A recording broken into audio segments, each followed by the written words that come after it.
Hey guys, welcome to Tutorial Guru. Today I'll be showing you how to be a digital creator on Facebook. And now let's dive right in. Now, to be a digital creator on Facebook, first open up your Facebook app and make sure to be logged into the account on which you want to turn on the digital creator mode. And at the top right corner of the screen, you can see your small profile picture icon with the three lined icons.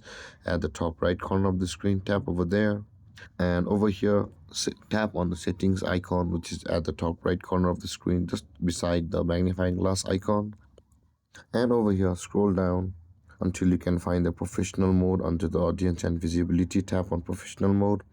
And over here you can see the profile recommendation or review your profile recommendation.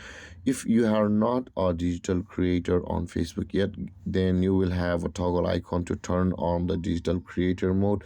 By that way, your Facebook account will be switched to a digital creator, and that way you will be able to post your reels, your post that you have created in order to be a digital creator. And there, guys, this is how to be a digital creator on Facebook. And if you have any confusions or questions regarding the topic, feel free to comment in the comment section below, and don't forget to like, subscribe, and hit that bell icon for more videos. Thank you for watching, guys. Peace.